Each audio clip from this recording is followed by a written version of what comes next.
दोस्तों, उत्तर प्रदेश में बाबा के राज में ऐसा रामराज्य आ गया है कि ईडी को भी कहना पड़ रहा है कि ऐसा फर्जीवाड़ा आज तक नहीं हुआ है। जी हां, उत्तर प्रदेश के अंदर ऐतिहासिक तौर पर एक फर्जीवाड़ा हुआ है और उस फर्जीवाड़े की परतें जिस तरह से खुल रही है, ये सरकार भी बेनकाब हो रही है। वाराणसी से शुरू हुआ मामला किस तरह से अंतरराज्यीय बन गया, किस तरह से कफ सिरप मामले में बड़े बड़े नाम निकलकर सामने आ रहे हैं और ईडी ने जो नया बयान दिया है वो अपने आप में चर्चाओं के केंद्र में आकर इसलिए खड़ा हो गया है क्योंकि उत्तर प्रदेश में कहने को तो रामराज्य है, लेकिन गोरख धंधा चरम पर है। नमस्कार, मेरा नाम हिमांशु मिश्रा है, आप देख रहे हैं 4PM न्यूज नेटवर्क। दोस्तों, उत्तर प्रदेश के अंदर हुए कफ सिरप मामले में हर दिन नए नए खुलासे हो रहे हैं, जिसमें अब ईडी का एक बयान भी सामने आया है। क्या कुछ हिंदुस्तान पर खबर छपी है, देखिए जरा। लिखा है, यूपी में ऐसा फर्जीवाड़ा कभी नहीं हुआ। कफ सिरप रैकेट में ईडी का दावा, 700 से अधिक फर्जी फर्म, अरबों कमाई। नीचे लिखा है, कफ सिरप तस्करी और अवैध कारोबार की जांच कर रही प्रवर्तन निदेशालय यानी कि ईडी की टीम फर्जी फर्मों से कमाई को देखकर हैरान है। ईडी ने दावा किया कि यूपी में ऐसा फर्जीवाड़ा पहले कभी नहीं हुआ। कहा है कि कफ सिरप रैकेट में 700 से अधिक फर्जी फर्मों के जरिए अरबों की कमाई की गई है। खबर के अंदर लिखा है दोस्तों, ईडी की 3 प्रदेशों में 40 घंटे से अधिक की छापेमारी में कफ सिरप की काली कमाई का पूरा खेल सामने आ गया। अब तक मिले साक्ष्यों के मुताबिक 220 संचालकों के नाम से 700 से अधिक फर्में बनाई गई। इनमें अरबों रुपए की कमाई की गई। सबसे दिलचस्प ये रहा कि इसमें अधिकतम फर्में सिर्फ कागजों पर ही रहीं।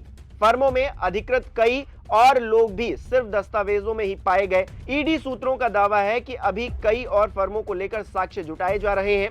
ईडी सामने आए साक्ष्यों के आधार पर जल्द ही संपत्ति जब्त करने की कार्रवाई शुरू करेगी। तो अपने आप में कहने को तो रामराज्य चल रहा है, लेकिन उत्तर प्रदेश में इतना बड़ा घपला घोटाला गोरख धंधा हुआ है कि ईडी को कहना पड़ रहा है। जी हाँ, मोदी जी की जांच एजेंसी, कहने को तो ईडी अपने तौर पर जांच करती है, लेकिन सरकारी एजेंसी है। ऐसे में वो खुद कह रही है कि उत्तर प्रदेश में रामराज्य का सिर्फ ढोंग रचा जा रहा है, असल में अरबों खरबों की कमाई की जा रही है। और कैसे बच्चों की जान के साथ खिलवाड़ करके। अपने आप में कितनी शर्मिंदगी भरी बात है दोस्तों कि बच्चों की जान से खेलकर कुछ लोग इस तरह से कमाई कर रहे थे और उत्तर प्रदेश के अंदर बाबा की नाक के नीचे ये सब कुछ हो रहा था। और जो व्हाइट कॉलर लोग हैं जिन पर आरोप लग रहे हैं, उनकी संलिप्तता को लेकर भी बातें हो रही हैं, उन पर कोई भी हाथ नहीं डाल रहा। वो तो खुले तौर पर, जी हाँ, खुले तौर पर क्लीन चिट दे रहे हैं उन लोगों को जो पकड़े जा रहे हैं। सोशल मीडिया पर एक इंटरव्यू की क्लिप खूब वायरल हो रही है। इसको लेकर क्या कुछ कहा गया है, देखिए जरा। रोहिणी सिंह इस क्लिप को शेयर करते हुए लिखती हैं, थाना कोर्ट कचहरी सब बंद करा देना चाहिए। अब उत्तर प्रदेश में माफिया तय करेंगे कि कौन सी गिरफ्तारी सही है और कौन सी गलत है। दोस्तों, आप तो जानते हैं कि ये जो लोग पकड़े जा रहे हैं कफ सिरप में, वो जो बर्खास्त सिपाही है आलोक सिंह, उसकी कितनी बड़ी कोठी पाई गई है लखनऊ के अंदर।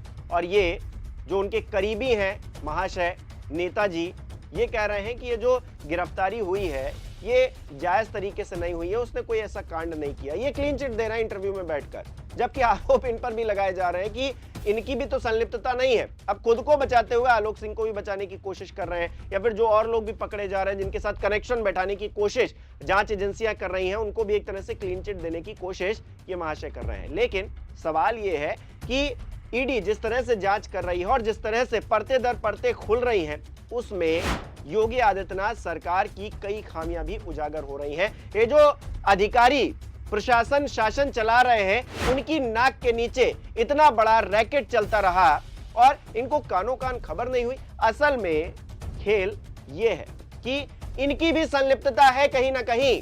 अगर आपको जो जिम्मेदारी दी गई थी निगरानी करने की, आप नहीं कर पाए, तो आप भी उतने ही दोषी हैं। इन लोगों पर तो एक्शन होना ही चाहिए, उन अधिकारियों पर भी एक्शन होना चाहिए जिनकी जिम्मेदारी थी असल में उस कफ सिरप कांड को रोकने की। लेकिन है क्या, वो विभाग भी तो योगी जी ही संभाल रहे हैं। जी हाँ, आपको जानकर हैरानी होगी। एक पत्रकार है उपाध्याय जी, उन्होंने खुलासा करते हुए किन किन बातों का जिक्र किया, आप जानकर हैरान हो जाएंगे। देखिए उनका ट्वीट। दोस्तों, हिंदुस्तान की उसी खबर का जिक्र अभिषेक उपाध्याय भी कर रहे हैं और क्या लिख रहे हैं। हिंदुस्तान खबर की हेडलाइन पढ़िए, यूपी में ऐसा फर्जीवाड़ा कभी नहीं हुआ, 700 से अधिक फर्जी फर्म, अरबों की कमाई, कफ सिरप रैकेट में ईडी का दावा। अब जिम्मेदारी का आलम देखिए। अब यहां से ट्वीट आगे बड़ा ही दिलचस्प है। लिखा गया है गृह विभाग योगी आदित्यनाथ के पास है, खाद्य सुरक्षा एवं औषधि प्रशासन विभाग योगी आदित्यनाथ के पास है। इससे पहले यूपी में जिस अवैध खनन पर बाकायदा सीएजी की रिपोर्ट ने मुहर लगाई थी और जो पूर्वांचल के जिलों में आज भी सरेआम जारी है, वो भी योगी आदित्यनाथ के पास है। जिस पीडब्ल्यूडी में भ्रष्टाचार की खबरों से अखबार भरे पड़े हैं, उसके भी मुखिया योगी आदित्यनाथ ही हैं। सवाल यह है कि जिम्मेदारी क्यों सदैव दूसरों की तय की जाएगी, जब राजा स्वयं प्रशासन में अक्षम है, असमर्थ है, संदेह के दायरे में है, तो उसकी जिम्मेदारी क्यों नहीं तय की जाएगी। चाणक्य नीति कहती है, एकम विसर्जन हंति शस्त्रेण एकस्य वघ्यते सराष्ट्रम सप्रजम हंति राजा नाम मंत्र विप्लवः। अर्थात विष से केवल एक व्यक्ति की मृत्यु होती है, हथियार से भी केवल एक व्यक्ति की मृत्यु होती है, लेकिन राजा के गलत निर्णय के कारण राजा स्वयं, पूरा राष्ट्र और उसके नागरिक मारे जा सकते हैं। इसीलिए राजा सदैव योग्य, सक्षम, जागरूक और बेदाग चुनना चाहिए। इस बारे में जिक्र कर रहे हैं अभिषेक उपाध्याय। तो ऐसे में सवाल तो खड़े होंगे, मुख्यमंत्री जी को कटघरे में खड़ा किया जाएगा कि उनकी नाक के नीचे किस तरह से एक कप सिरप कांड हो गया। क्या उनकी जिम्मेदारी तय नहीं होनी चाहिए? क्या उनको क्या इस बारे में जवाबदेह नहीं होना चाहिए? क्या जो लोग भी पकड़े जा रहे हैं वो जिम्मेदार हैं, बिल्कुल जिम्मेदार हैं, लेकिन उनकी जिम्मेदारी तय होने के साथ साथ शासन प्रशासन में बैठे लोगों की जिम्मेदारी भी तय होना बहुत ज्यादा जरूरी है। उपाध्याय जी इसी बारे में जिक्र कर रहे हैं। और क्यों नहीं होना चाहिए? जब तारीफ करने की बारी आती है, जब पीठ थपथपाने की बारी आती है, तो आप सबसे आगे खड़े हो जाते हैं, लेकिन जब कोई दिक्कत आती है, कोई परेशानी आती है, कोई काला कांड खुलकर सामने आता है, तो आप सबसे पीछे खड़े हो जाते हैं। आप कहते हैं कि देखिए जो आरोपी हैं हम उनको पकड़ रहे हैं, लेकिन उन आरोपियों को आपने मौका दिया, आपके शासन प्रशासन में इतनी बड़ी घपलेबाजी हुई, उसके लिए क्या कोई जिम्मेदार आप में से नहीं होगा? क्या ये सवाल पूछना क्या गलत है? देखिए दोस्तों, अपने आप में कप सिरप कांड बहुत बड़ा है, अरबों खरबों का मामला है। ऐसे में जो आरोपी हैं वो तो पकड़े ही जा रहे हैं, लेकिन ऐसे और कांड ना हो, इसके लिए जिम्मेदारी तय होना बहुत जरूरी है, जिस पर मैं लगातार जोर दे रहा हूं। और वो कब होगी?